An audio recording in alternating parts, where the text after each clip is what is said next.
Quando se fala em tensões políticas e diplomáticas entre Brasil e Estados Unidos, muitas vezes a memória remete a episódios distantes da Guerra Fria, ao alinhamento em questões estratégicas ou a disputas comerciais.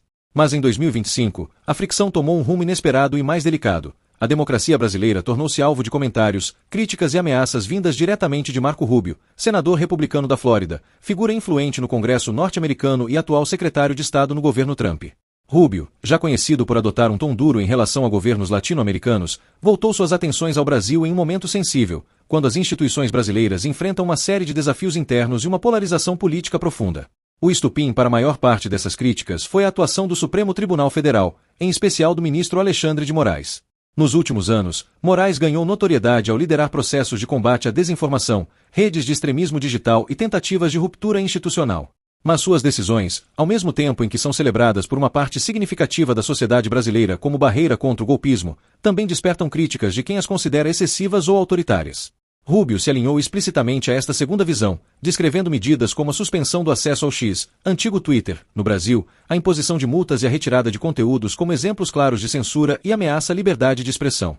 Em um comunicado oficial, Rubio classificou essas decisões como um movimento autoritário, dizendo que o povo brasileiro estava sendo punido por simplesmente buscar informações em uma plataforma de mídia social. Ele ressaltou que esse tipo de ação não apenas fere direitos básicos, como também compromete a credibilidade do Brasil como uma democracia madura. Essa fala ecoou com força em veículos internacionais, porque não vinha apenas de um senador, mas do chefe da diplomacia norte-americana, alguém capaz de transformar palavras em políticas concretas. E Rubio foi além. Ele anunciou que seu departamento estava analisando a possibilidade de aplicar a Lei Global Magnitsky contra Alexandre de Moraes. Essa legislação permite que os Estados Unidos imponham sanções individuais, como congelamento de bens em território americano ou proibição de entrada no país, a estrangeiros acusados de violações de direitos humanos ou corrupção. O simples fato de essa hipótese ter sido levantada já representou uma ruptura simbólica na relação bilateral. Era a primeira vez que um ministro do Supremo brasileiro se via ameaçado de sanções internacionais oriundas de Washington. Como gesto imediato, Rubio anunciou também a revogação do visto de Moraes, algo raro e interpretado como uma demonstração de força política. O timing dessas declarações aumentou ainda mais o impacto. Elas aconteceram em meio à condenação histórica de Jair Bolsonaro pelo Supremo Tribunal Federal, acusado de conspirar para permanecer no poder de forma antidemocrática. Ao invés de reconhecer o peso desse julgamento como um marco de fortalecimento institucional, Rubio chamou a decisão de witch hunt, uma caça às bruxas motivada politicamente, e afirmou que os Estados Unidos responderiam adequadamente ao que descreveu como uma perseguição a um ex-chefe de Estado. Essa narrativa, claro, reverberou entre setores da política brasileira simpáticos a Bolsonaro e críticos ao Supremo, ao mesmo tempo em que foi duramente repudiada pelo governo federal e por apoiadores da decisão judicial. O Itamaraty reagiu de forma contundente.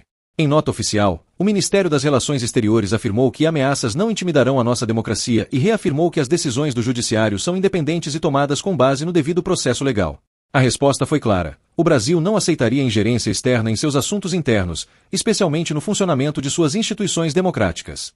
A fala foi reforçada por parlamentares da base governista e até por figuras da oposição, que consideraram inadmissível que um político estrangeiro tentasse ditar o que deveria ou não ocorrer dentro do sistema judicial brasileiro. Essa troca de acusações abriu um novo capítulo nas relações diplomáticas entre os dois países. Por um lado, Marco Rubio ganhou espaço no noticiário internacional e reforçou sua imagem de político linha dura, defensor da liberdade de expressão e crítico de governos e instituições que, em sua visão, ultrapassam limites democráticos. Por outro, o Brasil se viu colocado em uma posição defensiva, tendo de reafirmar constantemente a legitimidade de suas decisões judiciais e de sua democracia perante críticas vindas da maior potência global. O efeito interno dessas falas também não pode ser subestimado. A polarização política brasileira encontrou em Rubio uma nova referência. Grupos alinhados ao bolsonarismo passaram a citar o senador norte-americano como alguém que enxergava os abusos do Supremo e que estaria disposto a pressionar por mudanças. Já defensores da atuação de Alexandre de Moraes e do STF viram nas declarações de Rubio uma tentativa inaceitável de enfraquecer a democracia brasileira e de apoiar, de forma velada, os que tentaram golpear o país em 8 de janeiro de 2023. Esse embate narrativo alimenta ainda mais a divisão interna, pois permite que cada campo político use um ator externo para validar seus argumentos. No cenário internacional, analistas destacaram que o movimento de Rubio tem um duplo objetivo. O primeiro é doméstico, agradar sua base política nos Estados Unidos, em especial eleitores que valorizam um discurso de defesa da liberdade e que enxergam na América Latina um campo de disputas ideológicas.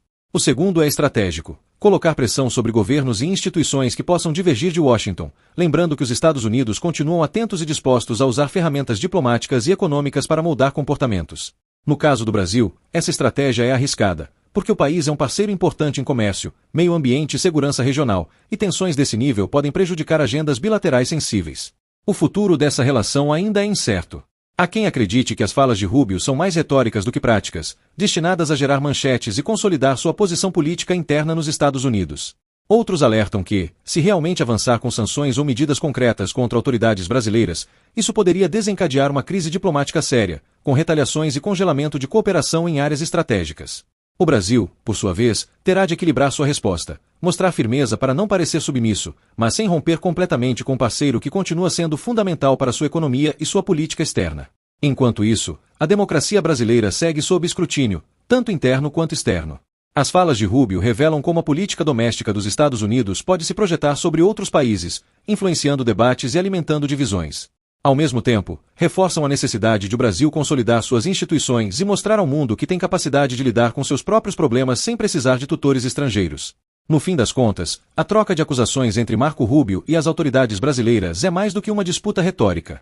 Ela expõe fragilidades, revela estratégias de poder e deixa claro que a democracia, no Brasil e no mundo, continua sendo um campo de batalha político e simbólico. Enquanto o senador norte-americano usa sua voz para questionar decisões judiciais brasileiras, o país terá de decidir como transformar esse momento de tensão em uma oportunidade para reafirmar sua soberania e a solidez de suas instituições democráticas.